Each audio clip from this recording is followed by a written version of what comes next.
Baik, kita mulai. Bapak-bapak, bismillahirrahmanirrahim.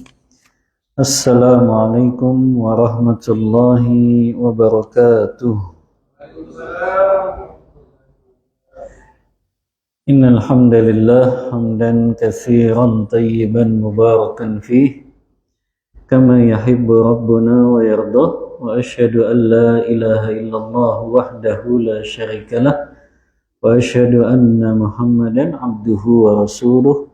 Allahumma salli wa sallim ala nabiyyina Muhammadin sallallahu alaihi wasallam wa ala alihi wa ashabihi wa man tabi'ahum bi ihsanin ila yaumiddin, amma ba'd. Bapak-bapak yang dirahmati Allah Subhanahu wa taala, alhamdulillah di siang hari ini dengan izin dan pertolongan dari Allah kita bisa lanjutkan kembali pembahasan kita masih dalam fikih muamalah. Setelah selesai dari fikih muamalah harta, Pak, tentang transaksi-transaksi, kita lanjut dengan fikih muamalah yang berkaitan dengan keluarga. Dimulai dari membangun keluarga sampai nanti kalau memang la qadarullah keluarga ini bubar, maka perlu ilmu, Pak, bagaimana membangun keluarga, membentuk keluarga sampai kita betul-betul masuk surga semuanya bersama keluarga kita. Amin. Yang jadi masalah, Pak, kaum muslimin di Indonesia, mereka kalau mau nikah nggak belajar dulu fikih nikah, Pak. Makanya akhirnya kita dapatkan banyaknya pasangan-pasangan rumah tangganya justru hancur di tengah jalan karena mereka nggak memiliki ilmu itu. Kalau kita saja, Pak, umroh itu berapa lama, Pak, kita laksanakan? Paling 2 jam 3 jam selesai. Tapi kita ada manasiknya kan? Haji, Pak, berapa lama? Berapa lama haji itu ritualnya? Paling 6 hari, Pak. Ya, 6 hari ritualnya dari tanggal 8, 9 sampai 13 Zulhijjah. Itu pun persiapannya berapa lama? Sebulan sebelumnya. Padahal hajinya cuma 6 hari saja.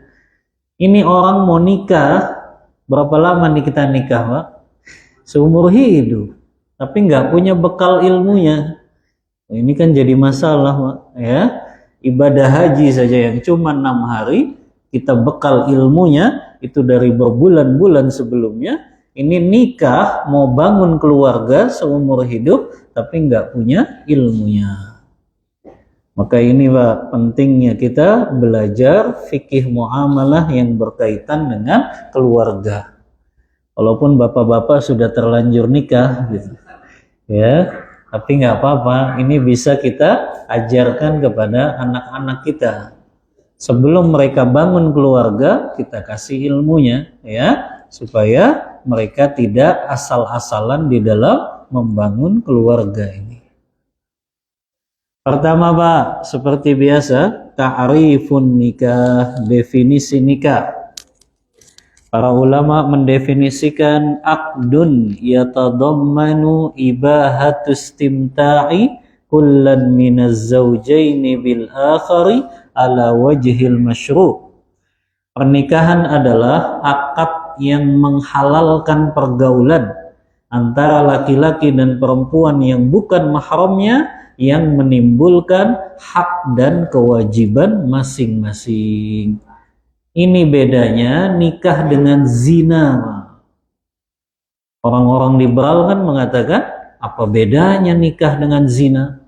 Orang cuma menghalalkan hubungan badan kok. Mereka nggak paham. Kalau nikah, hubungan badan halal, tapi konsekuensinya apa? Masing-masing punya hak dan kewajiban yang wajib ditunaikan. Kalau zina kan enggak, semalam selesai. Setelah itu enggak ada tanggung jawab. Ya, tapi kalau nikah setelah hubungan, maka ada hak dan kewajiban setelahnya. Ya, maka ini Pak, bedanya antara nikah dengan zina. Pernikahan termasuk di dalam undang-undang yang diatur oleh pemerintah kita, Pak. Dan alhamdulillahnya pemerintah kita ketika membuat undang-undang tentang pernikahan, mereka masih mengadopsi undang-undang yang ada di dalam hukum aturan Islam.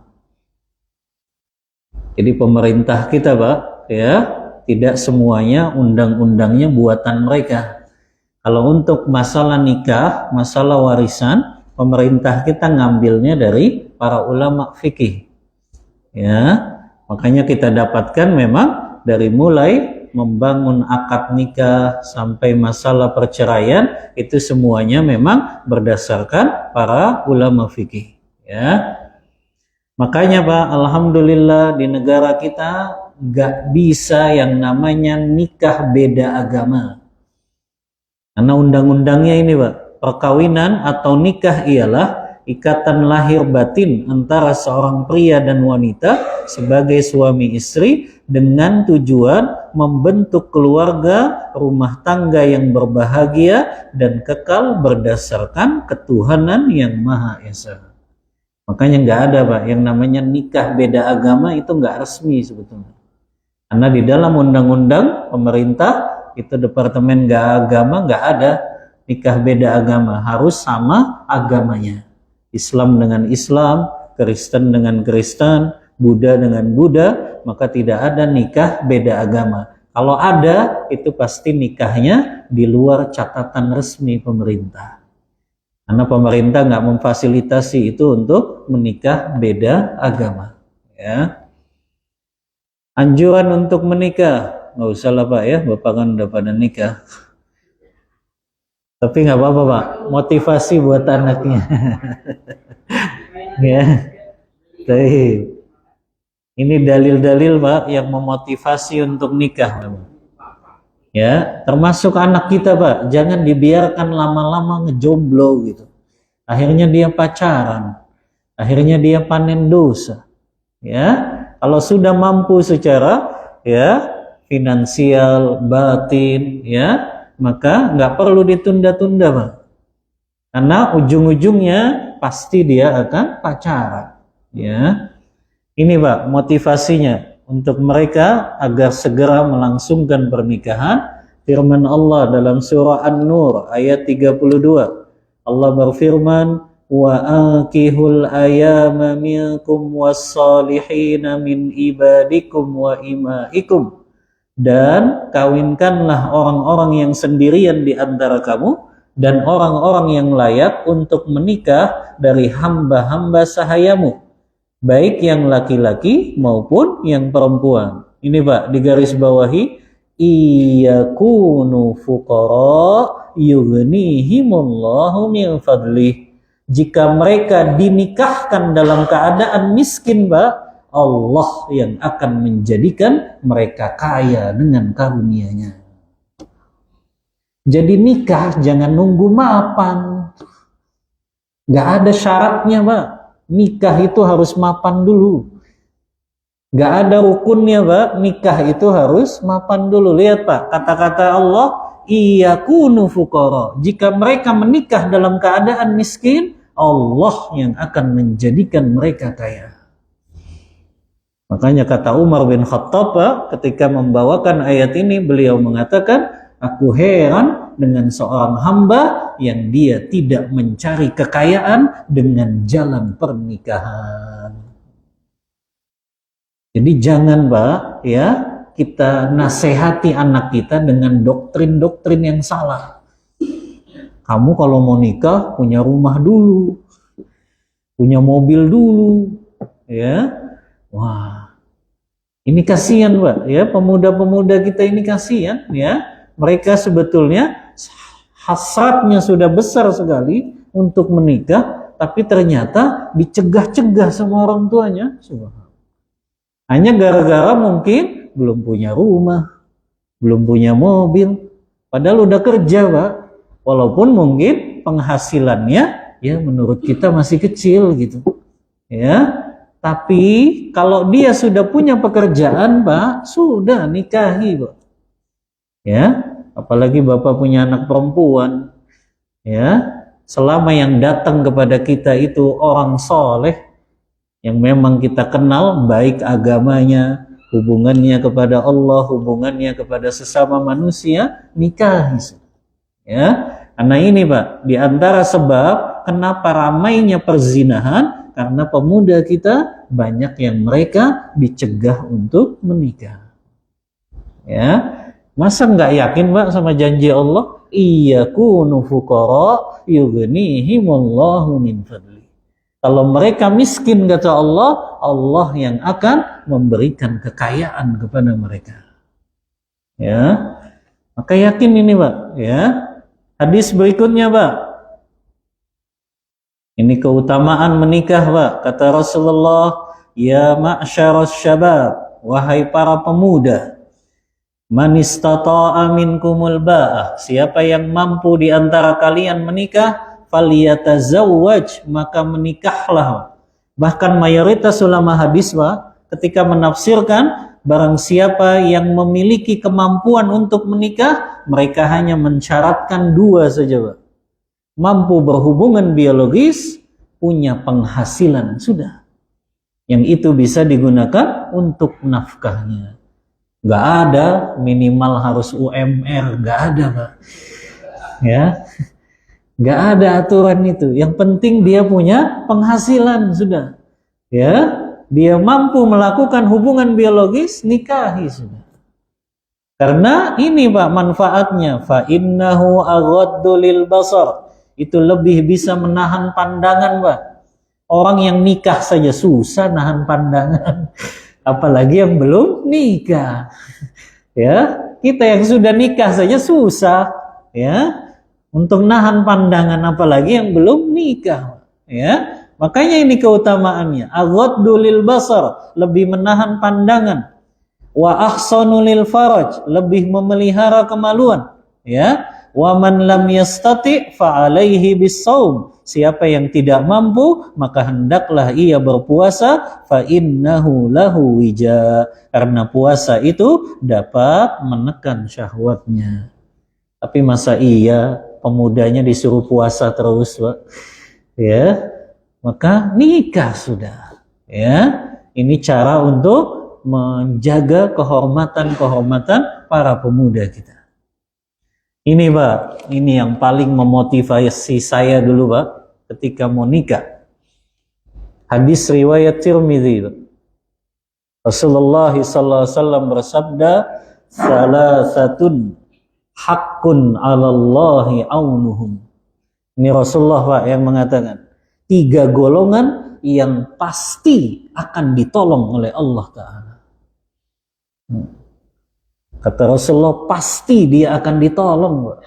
Ya, siapa itu? Yang pertama, al-mukatab alladhi yuridul ada, seorang budak yang ingin menebus dirinya dengan mencicil kepada tuannya. Yang kedua Pak, lihat Pak, kata Rasulullah, an-nakihu yuridul afaf, orang yang menikah karena ingin memelihara kesucian kehormatannya. Pasti ditolong. Masa kita ragu sama janji Rasulullah? Ya, siapa yang dia menikah karena ingin jaga kehormatannya, jaga agamanya, jaga kesucian dirinya, pasti Allah akan tolong dia, kata Rasul. Ya, maka nggak usah ragu, Pak. Ya, ini Pak, yang paling memotivasi saya dulu nikah nih hadis ini, Pak. Ya, saya yakin benar dengan perkataan Rasulullah, janji kalau kita nikah pasti Allah akan tolong. Ya, dan benar Pak, subhanallah. Ya, saya dulu nikah Pak, saya malu mau cerita Pak. Ya, saya baru kerja, cuma ngajar saja di pesantren. Udah gitu saya lagi S2 waktu itu Pak. Ya. Jadi bebannya tuh luar biasa, baru kerja. Gaji saya Pak, 2015 saya kerja itu cuma 2,3. Ya. Yang saya lamar Pak, ya, istri saya yang sekarang alumni Fakultas Kedokteran Unpad Bandung. Ya. Itu kalau logika Pak, wah nggak bakal diterima sudah. Ya, sudah baru kerja, lagi S2 juga belum selesai gitu ya. Ya, yang dilamar ya ternyata alumni kedokteran, Mbak, ya. Istri saya dokter, ya. Udah gitu bapaknya orang BUMN. Ya. Antum nih ya di Pernaminagas kan BUMN. Ya. Ibunya PNS bidan, Mbak. Ya. Kakaknya juga alumni farmasi lulusan UGM. Jadi memang keluarga yang begitu terpandang, ya. Tapi bismillah Pak, ya, saya yakin dengan hadis ini dan saya cerita sama bapak mertua saya itu, penghasilan saya sekian gitu. Tapi dengan izin Allah Pak diterima, ya. Subhanallah. Ya. 7 tahun saya Pak, 2015 nikah, 7 tahun tuh istri saya mau saya ajak ngontrak Pak. Ngontrak sana, ngontrak sini, ya. 2022 saya baru bisa beli rumah, ya. Dan alhamdulillah nggak pakai cara riba, Pak. 1 peser pun saya nggak pernah minjem sama bank sampai hari ini. Ya, ya, subhanallah, ya. Saya cuma yakin, Pak, dengan janjinya Rasulullah ini, siapa yang menikah untuk jaga kehormatannya, pasti Allah tolong, Pak. Ya. Pasti Allah tolong, ya. Cuma kan kita kadang kurang yakin, Pak. Ya, padahal masa kita ragu dengan janji Rasulullah yang berdasarkan wahyu gitu. Ya, maka ini, Pak, ya. Ini sebagai motivasi saja, Pak, buat anak-anak kita juga, ya. Jangan sampai orang tuanya malah cegah-cegah untuk menikah, bahaya sekali karena itu akan membuka peluang zina nanti. Ya. Nah ini Pak, anjuran pernikahan, ya. Jadi pengen nikah yang kedua, jangan dengar hadis ini. Dengar hadis ini pengen nikah lagi, ya. Iya, pasti ditolong Allah soalnya kata Rasulullah. Ya, yakin benar. Ini Pak, manfaat pernikahan tadi ya, mendapat ketenangan hidup, ya. Kata Allah Ta'ala dalam surah Ar-Rum itu, wa min ayatihi an khalaqalakum min anfusikum azwaja litaskunu ilaiha wa ja'ala bainakum mawaddatan wa rahmah. Di antara tanda kekuasaan Allah, Pak, Allah jadikan kalian menikah dengan pasangan dari jenis kalian. Untuk apa Pak tujuannya? Litaskunu ilaiha. Mendatangkan ketenangan, ya. Kasihan kan mereka yang jomblo, ya. Pandangannya nggak bisa terjaga. Kalau syahwatnya, libidonya lagi naik, nggak punya pelampiasan. Ya, akhirnya yang dilakukan apa? Masturbasi, onani, yang itu haram, ya. Maka kalau dia menikah ada salurannya. Ya, dan itu bagian dari ibadah, Pak. Nah ini Pak, nikah itu ibadah, Pak. Ya, beda dengan orang-orang kafir yang mereka menganggap nikah itu jadi beban. Makanya Jepang itu, Pak, itu kalau mereka nggak perbaiki itu mindsetnya, itu sudah diprediksi warga asli Jepang akan punah, Pak. Karena mereka nggak mau nikah. Ya. Yang kedua, mereka nggak mau punya anak. Lihat, Pak, mindsetnya itu bahaya sekali, ya. Di Jepang tuh sampai hari ini kayak gitu, Pak. Mereka nggak mau nikah karena nikah itu bikin repot katanya. Ya, apalagi punya anak. Punya anak itu repot. Beda, Pak, dengan pandangan mukmin. Nikah itu ibadah. Nikah sekali ibadah, nikah 2 kali ibadah, nikah 3 kali ibadah, ibadah terus. Ya, iya, subhanallah. Beda kan? Lihat, ya. Ini, Pak, indahnya kita hidup punya panduan wahyu gitu loh. Ya, punya panduan wahyu Al-Qur'an dan Sunnah, tenang hidup gitu, Pak. Ih, kasihan sekali itu, Pak, orang kafir. Ya, orang-orang di Jepang itu hidupnya nggak pakai panduan wahyu. Kasihan, Pak, mereka nggak punya anak sampai mereka usia tua. Ya, akhirnya apa? Mereka mati di rumah mereka. Bahkan Anda baca kabar itu sampai pemerintah Jepang membagikan ratusan rumah, Pak, karena sudah nggak ada penghuninya. Ya, karena tadi mereka hidup tua sendirian. Akhirnya mereka meninggal, udah rumahnya nggak ada yang ngewarisin tuh. Ya, akhirnya pemerintah Jepang bagi-bagi rumah gratis. Ya, subhanallah, ngeri sekali, Pak, hidup tanpa panduan wahyu itu. Ya, mereka nggak mau nikah, nggak mau punya anak. Ih, ngeri sekali, Pak. Kalau mereka mati, apalagi kafir, ya, sudah pasti neraka. Kalau mereka mati, nggak ada yang ngedoain. Lihat Islam, ya, konsepnya. Kenapa kita, ya, justru diminta nanti, Pak, cara milih pasangan ada dalam aturan fikihnya, Pak. Jadi milih pasangan tuh nggak asal-asalan, Pak. Jangan cuma karena hobinya sama-sama makan bakso, wah ini jodoh saya nih. Ya, nggak seperti itu, Pak, milih pasangan. Cuma gara-gara ketemu di dunia online, wah ini jodoh saya nih. Ya, bukan seperti itu. Ada nanti, Pak, aturannya. Jadi nikah itu ibadah, Pak, ya. Beda dengan mindsetnya orang kafir yang mereka merasakan beban dengan nikah ini. Ya. Yang kedua, Pak, memperbanyak pahala. Kata Rasulullah, Pak, 1 suap yang engkau masukkan ke mulut istrimu itu adalah sedekah. Bapak pernah ngitung nggak berapa suap istrinya kalau makan? Banyak, Pak, ya. Subhanallah. Orang yang nikah itu lebih banyak pahalanya, Pak. Karena setiap yang dia keluarkan untuk istrinya, anaknya, ya, semua yang dia nafkahi itu semuanya dihitung sedekah. Bahkan Rasulullah mengatakan, malun anfaqtahu fi sabilillah, harta yang engkau infakkan di jalan Allah. Wa malun sadaqahu lil fuqara wal masakin, harta yang engkau infakkan untuk fakir miskin. Wa malun anfaqtahu li ahlik, dan harta yang engkau nafkahkan kepada istri dan anakmu masih lebih utama, Pak, harta yang kita nafkahkan kepada istri dan anak kita. Bagaimana gak banyak, Pak, pahalanya orang yang menikah. Setiap yang dia infakkan itu lebih baik, Pak, daripada dia infakkan untuk berperang di jalan Allah. Ya. Yang ketiga, Pak, membentengi iman dan agama. Tadi, ya, hadis tadi, ya, ahsanu lil faraj, lebih menjaga kehormatan. Yang keempat, memperbanyak kaum muslimin. Ya, semakin seseorang itu punya keturunan yang banyak, Pak, maka itu semakin menjadi kaum muslimin ini banyak. Makanya, Pak, ya.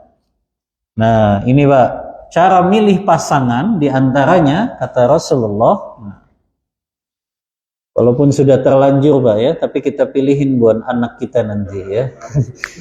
Yang pertama, ya, cara milih pasangan nih, Pak, ya. Para ulama fikih menjelaskan, Pak, cara milih pasangan nggak asal-asalan, ya. Yang pertama, menikahi perempuan yang bagus agamanya. Ya, Kata Allah Ta'ala, "Fassalihatu qanitatun hafizatun lil ghaibi bima hafizallah." Sebab itu maka wanita saleh ialah yang taat kepada Allah, lagi memelihara diri ketika suaminya tidak ada di rumahnya. Lihat Pak, kalau kita nikahnya sama wanita soleha, nggak khawatir Pak kalau kita tinggalin keluar kota. Ya, nggak khawatir kita tinggalin keluar negeri. Ya, tapi kalau wanita yang kita nikahi nggak soleha, was-was kita. Selingkuh lagi nih. Ya, berapa banyak kan beritanya kayak gitu. Ditinggal tugas sama suaminya, selingkuh sama tetangganya. Subhanallah. Ya, maka wanita soleha nggak akan nyesel, Pak. Ya, jangan pilihnya yang cantik saja. Nanti ada uang abang disayang, nggak ada uang abang ditendang lagi. Ya, maka pilih yang soleha, Pak, yang siap hidup suka dan duka bersama kita. Ya, kita bisnisnya lagi naik, dia dampingi. Kita bisnisnya lagi turun, dia tetap menemani, kan begitu. Ya, ini wanita yang dia punya kesolehan saja, Pak, yang seperti ini. Makanya Rasulullah menjamin, Pak. Kata Rasulullah dalam hadis Bukhari, tunkahul mar'atu li arba. Wanita itu dinikahi karena 4 perkara. 5 liha, karena hartanya, wali hasabiha, karena keturunannya, wali jamaliha, karena kecantikannya, wali diniha, dan karena agamanya. Fazfar bizatid din taribat yadak. Pilihlah wanita yang taat agamanya, niscaya engkau akan beruntung. Ya, maka pilih Pak yang betul-betul soleh, menutup auratnya dengan sempurna. Ya, dia faham agama, dan ini termasuk Pak menunaikan hak anak-anak kita. Karena di antara hak anak Pak memilihkan ibu yang baik untuk mereka. Kalau orang itu milih pasangannya asal-asalan, berarti dia nggak tunaikan hak anak-anaknya. Karena kita tahu Pak, yang jadi pasangan kita ini, dia yang akan mendidik anak-anak kita, Pak. Ya, milihnya asal-asalan, konsekuensinya anak kita bisa jadi anak yang durhaka. Nabi Allah Nuh, Pak, kan Allah ceritakan tuh. Beliau punya anak yang durhaka kan? Siapa namanya, Pak? Hah? Siapa namanya? Kan'an. Yang ketika dikirim banjir besar oleh Allah, Nabi Allah Nuh kan berkata, itu diabadikan, Pak, dalam surah Yunus. Kata Nabi Allah Nuh kepada anaknya, "Ya bunayya rakam ma'ana." Wahai anakku, ayo naik ke atas kapal ini. Ya, lihat Pak, anak durhaka dalam keadaan sulit pun masih bantah orang tuanya. Ya, kata anaknya, "Sa'awi ilal jabali ya'simuni minal ma." Enggak, aku akan naik ke atas gunung yang akan menyelamatkan aku dari banjir ini. Kata para ulama tafsir, Pak, diantaranya Ibnu Jarir At-Tabari, Nabi Allah Nuh ini punya istri banyak, Pak. Ana lupa, sekitar 9 atau berapa. Ya, karena syariatnya beda Pak dengan syariat yang dibawa Nabi Muhammad. Ya, maka punya istri banyak. Ternyata semua istrinya Nabi Allah Nuh itu solehah Pak, kecuali 1 yang akhirnya dia melahirkan anak yang durhaka. Lihat Pak efeknya, salah milih pasangan. Efeknya siapa Pak? Anak. Ya, makanya ulama memasukkan di antara haknya anak kita memilihkan ibu yang baik untuk mereka. Ya, ketika salah milih pasangan, kita pilihkan ibu yang buruk, maka itu konsekuensinya anaknya pun akan menjadi anak yang durhaka. Ini Pak, kenapa kita harus pilih wanita yang soleha, selain kita nggak akan rugi Pak, dunia dan akhirat, dia pun akan mendidik anak-anak kita nanti. Kalau salah pilih, nyesel kita Pak. Karena anak-anak kita bisa dapat pendidikan yang salah juga.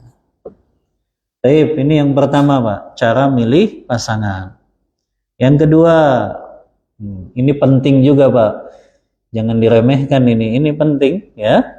Menyenangkan jika dipandang, ya, yang nggak harus cantik banget lah Pak, ya.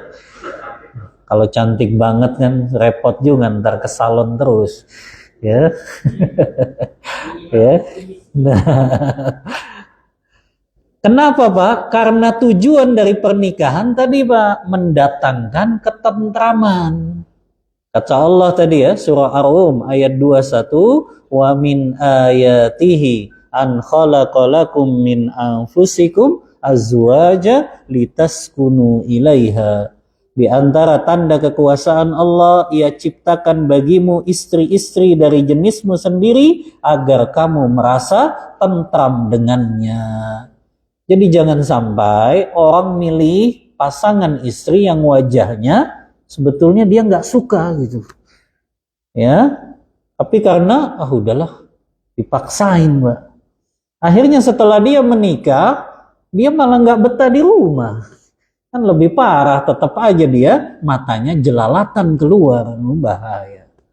Ya, makanya pilih wanita yang tetap boleh Pak, kita pilih yang cantik, enak dipandang. Ya, makanya Pak disalonin juga istri-istrinya. Ya, jangan pengen dipandang enak nggak pernah dikasih uang buat ke salon. Ya, perawatan itu perlu Pak untuk istri kita. Ya, supaya kita jangan jelalatannya keluar gitu loh.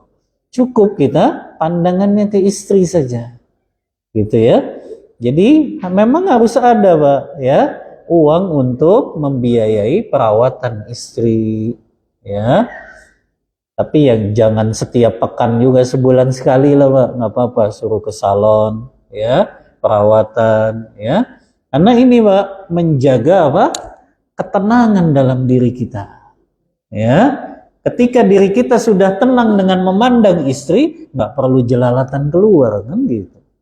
Ya, tapi kalau istrinya nggak pernah didandanin, ya, pakainya daster yang sudah bolong aja kalau di rumah, akhirnya nggak betah suaminya di rumah kan, pengennya keluar terus.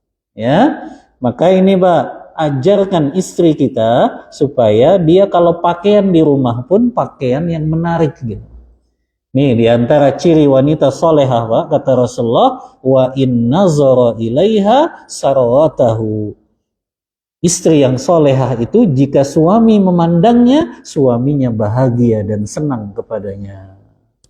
Jadi istri itu memang harus penampilan yang menarik kapan Pak? Ketika suami di rumah. Jangan sebaliknya Pak, wanita zaman sekarang di rumahnya pakaiannya tadi bolong-bolong lah. Ya, nggak pernah dandan lah kalau ada suami. Tapi giliran keluar rumah, ya Allah dandanannya ini terbalik Pak. Ya, justru syariat memerintahkan istri itu dandan kalau ada suami di rumah. Kalau dia keluar justru jangan dandan Pak.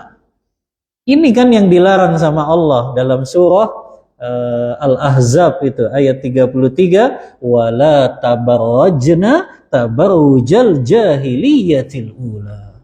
Janganlah kalian perempuan-perempuan mukminah berdandan dengan dandanan jahiliyah. Ya.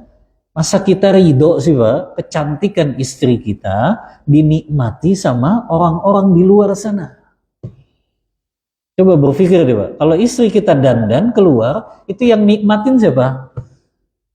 Tukang ojek di luar sana, ya. Mereka yang usaha di luar sana. Masa kita ridho kecantikan istri kita dinikmati oleh orang-orang di luar sana, diobral gitu. Padahal kecantikan istri itu hanya untuk suaminya saja. Ya, makanya ada buku bagus Pak. Kutaib sih, buku kecil gitu, ya. Anda pernah bedah ini bersama ummahat ibu-ibu Cikarang di Delta Mas itu. Anda pernah bedah buku ini, judulnya bagus Pak, untuk siapa para wanita berhias. Jadi untuk siapa sih wanita mukminah itu berhias untuk siapa gitu? Ya, padahal untuk suaminya. Tapi kok mereka giliran keluar rumah dandannya luar biasa gitu. Salah kaprah mereka. Ya, masa ridho kalau kecantikannya justru diobral, dinikmati oleh orang lain. Nah, ini Pak ya, kita cari istri yang enak dipandang itu untuk kita Pak. Bukan untuk diobral keluar sana. Gak perlu orang luar sana tahu Pak kecantikan istri kita, cukup kita yang menikmatinya saja. Ini kan enggak, bangga banget gitu ya. Istrinya terbuka auratnya, diajak ke walimah lagi, pakai baju yang kurang bahan lagi ya. Kok merasa bangga gitu ya. Diajak ke mall kayak gitu juga, terbuka auratnya, nauzubillah. Itu sama saja dia ridho, aurat istrinya dilihat, diobral ke orang lain gitu, nauzubillah. Masa suami kayak gitu sih? Dia ridho kecantikan istrinya diperlihatkan, diobral ke orang-orang banyak ya. Kalau mukmin nggak seperti itu. Dia jaga betul kecantikan istrinya, hanya boleh dia saja yang menikmatinya. Ya, maka diubah nih Pak ya, bahwasannya kalau istri keluar udah nggak usah dandan. Ya, ya, karena tadi Pak nggak ridho kita kecantikan istri kita dinikmati di luar sana. Ya, yang ketiga Pak, nah ini penting Pak, cara memilih pasangan, pilih yang subur Pak, dan memiliki potensi punya banyak anak. Ini sunnahnya ya. Oh, ada hadisnya Pak, kata Rasulullah, tazawwajul wadudal walud. Rasulullah yang perintahkan kita nih Pak, nikahilah wanita yang penyayang dan subur, banyak anaknya nanti. Kenapa? Fa inni mukatsirum bikumul umam yaumal qiyamah. Karena aku akan berbangga-bangga dengan banyaknya umatku pada hari kiamat nanti. Pilih yang subur Pak. Bagaimana caranya kita tahu wanita ini subur? Bagaimana Pak? Hah? Hah? Astagfirullah, masa dicoba dulu?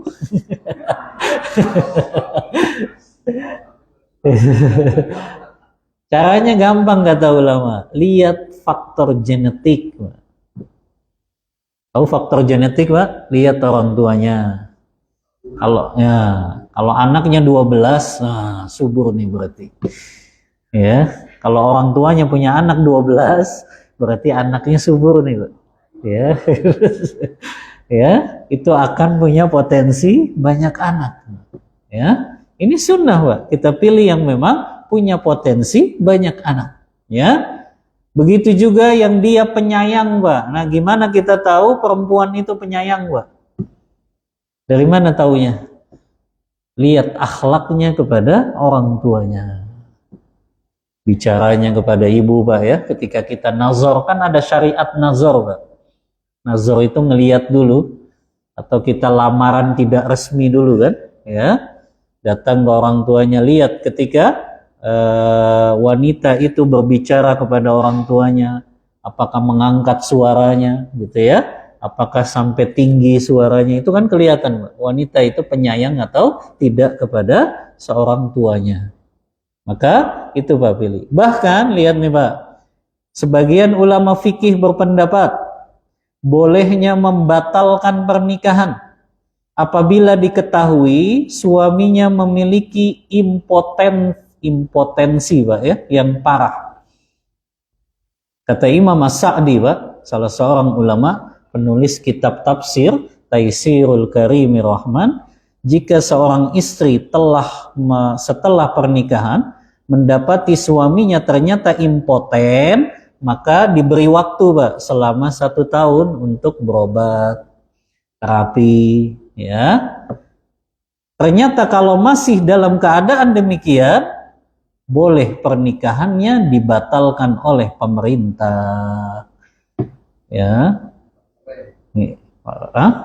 Boleh menggugat cerai ya, tapi ini setelah 1 tahun Pak ya, artinya ada pengobatan dulu, terapi ya, Tapi kalau bapak dapetin ternyata istrinya, ya, seseorang nikah, istrinya mandul, nggak punya anak, ya, maka sama Pak, 1 tahun terus berobat dulu Pak, ya.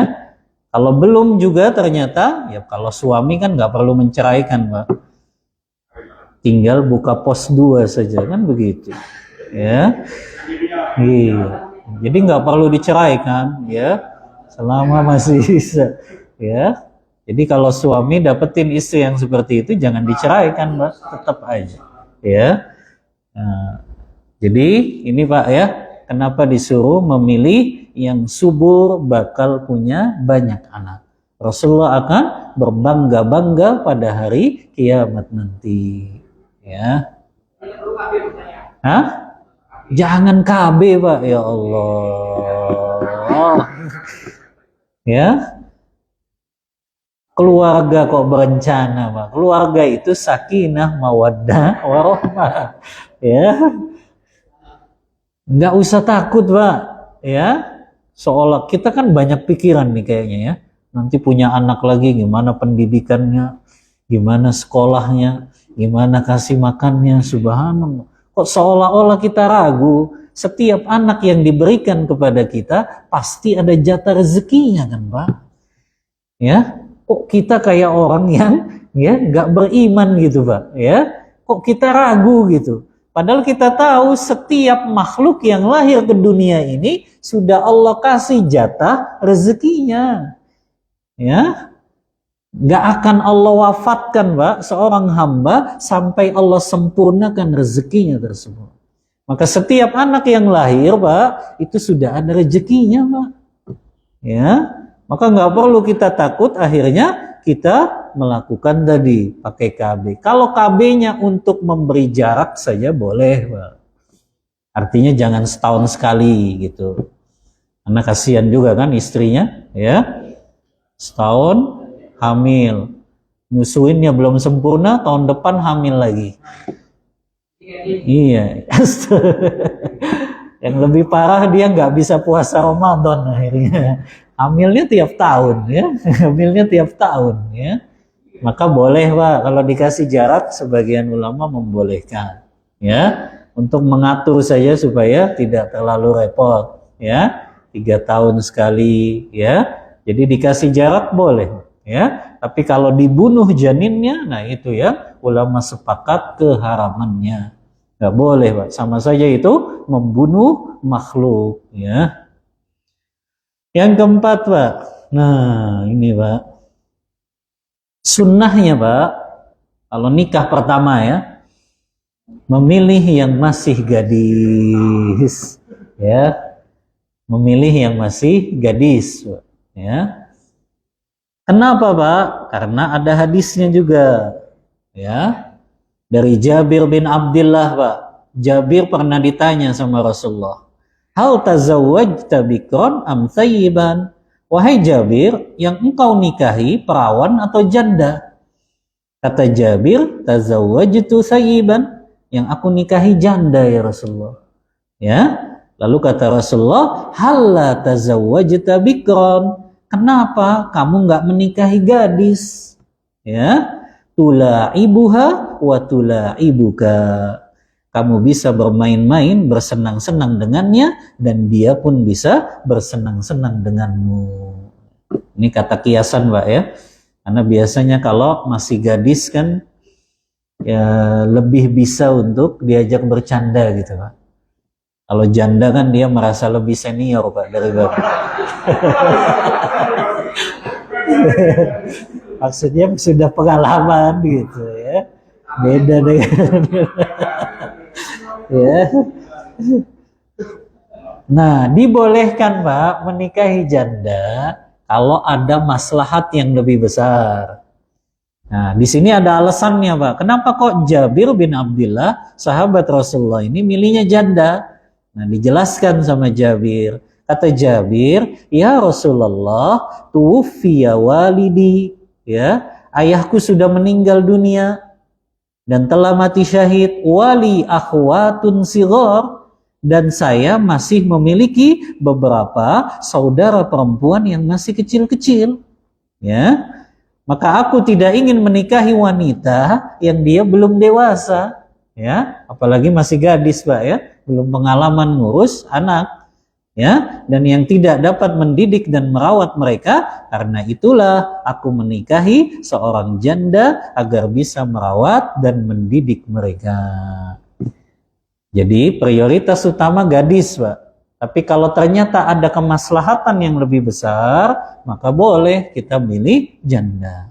Itulah yang jadi alasan Rasulullah, Pak, kenapa beliau menikahi Saudah setelah Khadijah wafat. Bapak tahu, Khadijah wafat itu Rasulullah punya 6 orang anak yang masih kecil-kecil.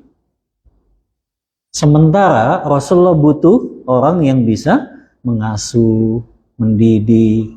Makanya kenapa, ya, setelah Khadijah wafat, Rasulullah milihnya Saudah. Ulama sirah nabawiyah mengatakan usianya Saudah ketika dinikahi Rasulullah sudah sekitar 54 tahun. Ini yang paling tua, Pak. Dan ini satu-satunya janda yang dinikahi Rasulullah usianya tua, Pak. Ya. Tapi janda yang lain yang dinikahi Rasulullah itu usianya muda-muda. Hafsah itu dinikahi Rasulullah janda masih 21 tahun. Pernah lihat janda 21 tahun, Pak? Ya, masih muda kan, ya. Itu satu-satunya janda, ya. Begitu juga Zainab binti Jahash. Itu sekitar 30-an tahun dinikahi janda, ya. Jadi rata-rata janda yang dinikahi Rasulullah itu masih muda, Pak. Ya, kecuali Saudah ini saja. Karena ada alasannya tadi. Rasulullah ninggalin anak yang masih kecil-kecil. Maka beliau butuh, ya, orang yang bisa mengasuh anak-anaknya tersebut. Makanya dipilihnya Saudah ini. Ya. Kenapa saya paparkan ini, Pak? Rasulullah ternyata nikahi janda yang masih muda lebih banyak. Karena kebanyakan, Pak, kaum istri itu mereka kalau nolak poligami itu pakai emosi. Akhirnya mereka mengatakan kalau mau poligami nikahi itu janda yang tua, kan begitu. Ya, padahal janda yang dinikahi Rasulullah muda-muda. Ya, jadi kadang emosi yang membuat mereka akhirnya salah, ya. Mereka anggap istri-istri Rasulullah yang janda itu tua-tua. Padahal yang janda tua cuma Saudah saja. Itu pun ada alasannya tadi, Pak, ya. Karena setelah Khadijah wafat, anak-anak Rasulullah masih kecil-kecil. Ya. Sampai sini dulu, Pak, ya. Barangkali ada tanya jawab, ya. Nanti kita lanjut, Pak, ya. Masih panjang ini, Pak, fikih nikah ini. Ya. 1 semester kita belajar. Ya, mata kuliah, ya. Baik. Wallahu ta'ala a'lam bissawab. Untuk materi yang cukupkan, Pak. Wassallallahu ala nabiyyina Muhammadin wa ala alihi wa sahbihi wasallam. Silakan, Pak, yang mau bertanya.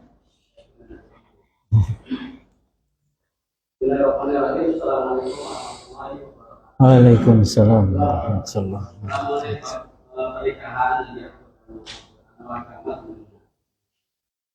Saya ada pembahasan mengenai nikah itu tahun 2015 dengan gaji 2,5. Bagaimana cara meyakinkan teman tua dengan keadaan? Apakah kita belum ada pembahasan apa? Bagaimana caranya? Bagaimana caranya mungkin? Yang kedua, bagaimana nasib daripada 4 golongan yang tidak termasuk di dalamnya? Nasibnya mereka yang tidak termasuk dalam golongan yang tadi diterangkan oleh Pak Ustaz. 4 golongan maksudnya? Soleh. Bagaimana kalau tidak termasuk di golongan 4 tadi nasibnya mereka? Tidak termasuk maksudnya? Ya, tidak diantaranya, tapi itu tidak masuk diantaranya. Ada yang termasuk di dalam 4 golongan tadi. Oh. Ada kriteria tersendiri nggak? Karena ini nggak ada minyak, yang tadi juga nggak masuk itu bagaimana dipilih yang wanita tersebut yang artinya tidak masuk golongan 4 kriteria tadi. 4 yang ini maksudnya, Pak, cara milih pasangan? Ya, milih pasangan itu ada 4 kriteria. gadis, subur, menyenangkan, sama soleha. Nah, kalau tidak cuma di dalam 4 tadi itu, gimana nasibnya mereka yang di antara perempuan? Nasibnya mereka. Iya, jazakallah khairan Pak, pertanyaan yang bermanfaat. Yang pertama Pak, ya, itu mah bahas masalah pribadi saya, Bro.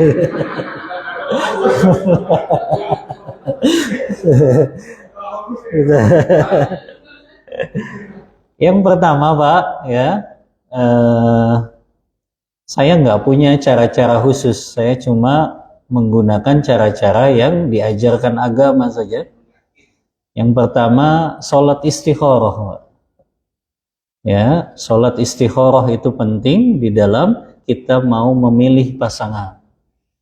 Karena di dalam doa istikharah itu kan, ya Allah, bila memang perempuan itu baik bagiku, baik untuk agamaku, baik kesudahannya untuk akhiratku, maka permudahlah ya Allah agar bisa menikah dengannya. Tapi kalau memang dia buruk untukku, untuk duniaku, untuk akhiratku, maka berikan aku pengganti yang jauh lebih baik. Jadi saya nggak punya tips khusus Pak, cuma saya yakin saja kalau ini baik ya diterima gitu. Tapi kalau saya ditolak, saya yakin ada ganti yang jauh lebih baik. Gitu. Begitu saja sudah. Jadi jangan terlalu berharap banyak Pak. Ya, iya, saya bilang gitu Pak. Ya, penghasilan saya cuma segini. Ya, saya ngajar di sini. Ya. Kemudian saya bilang belum punya rumah gitu ya, nggak punya kendaraan, baru motor doang waktu itu punya ya. Maka sudah, tapi memang mungkin orang tuanya melihat ya kejujuran saya, ketulusan saya, sudahlah ya. Cuma saya dengar dari istri Pak, memang awalnya orang tuanya juga pengennya carinya yang deket Pak. Karena waktu itu saya lamar istri saya orang Brebes Pak, sayanya orang Jakarta gitu. Cuma cerita dari istri, cuma kakaknya yang meyakinkan. Kakaknya yang lulusan UGM itu, dia meyakinkan dengan dalil juga, kalau ada orang yang kamu ridhoi agamanya, akhlaknya, datang melamar, maka jangan ditolak. Gitu. Ya, maka itu yang membuat orang tuanya yakin. Jadi nggak ada tips-tips khusus, nggak ada. Ya, sudah, yakinnya gitu aja Pak. Ya. Kalau itu baik pasti ya Allah berikan, tapi kalau itu nggak baik ya Allah mau kasih yang jauh lebih baik begitu. Ya. Yang kedua Pak, kalau ternyata qadarullah gitu ya, kita dulu belum belajar ilmu ini akhirnya milih pasangannya asal-asalan Pak. Ya, maka kalau dia belum solehah Pak, berarti kita yang mensolehahkannya. Dengan cara gimana? Ajak Pak ke kajian-kajian, kan ada kajian khusus ummahat Pak. Ya, Anda punya kajian di Masjid At-Tauhid Delta Mas Pak, khusus ibu-ibu ummahat itu, ummahat sosialita kayaknya Pak. kalau saya datang terlambat saja, saya nggak dapat parkiran tuh Pak ya. Ya, rata-rata bawa mobil, nggak tahu dari mana itu ya. Tapi itu rutin, tiap Selasa saya ngisi di mereka ya. Jadi kalau ibu-ibunya mau ikut boleh Pak ya. Kajian di Masjid At-Tauhid Delta Mas ya. Nah, nanti mereka semakin solehah Pak, mereka jaga cara berpakaiannya, tutur katanya ya. Nanti kalau istrinya sudah solehah Pak, nah, itu mudah sudah dapat izinnya Pak. Ya, kalau sudah solehah itu mudah dapat izin. Karena dia sudah paham itu ya. Oh iya, itu bagian dari ibadah. Gitu, ya. Jadi caranya begitu, Pak. Cara membuat, ya. Kalau dia belum solehah, disolehahkan, Pak. Kewajiban Bapak. Ya. Kalau dia tadi kurang cantik, ya tadi Bapak kasih biaya.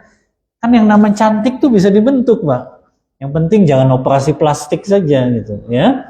Kan bisa didandani, gitu ya. Suruh ke salon, perawatan, bisa itu, Pak.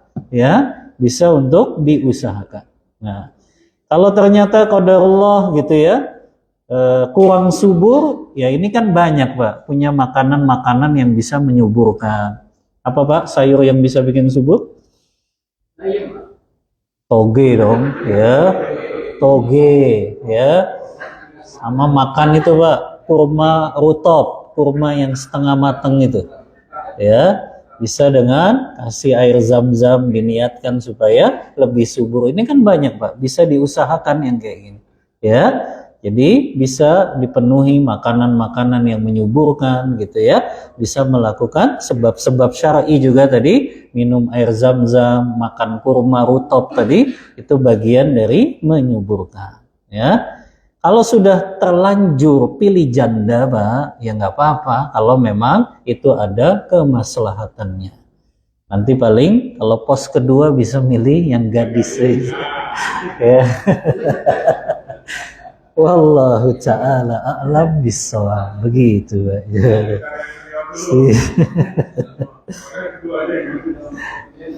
Baik, cukup Pak ya, sudah habis waktunya. Nanti kita lanjut insya Allah di pekan depan masih membahas fikih pernikahan ini. Wallahu ta'ala a'lam bissawab. Mohon maaf Pak bila ada kata-kata yang kurang berkenan. Wassallallahu ala nabiyyina Muhammadin wa ala alihi wa sahbihi wasallam. Kita tutup kajian kita membaca doa kafaratul majlis. Subhanakallahumma wa bihamdika asyhadu an la ilaha illa anta astaghfiruka wa atubu ilaik. Walhamdulillahi rabbil alamin. Wassalamualaikum warahmatullahi wabarakatuh.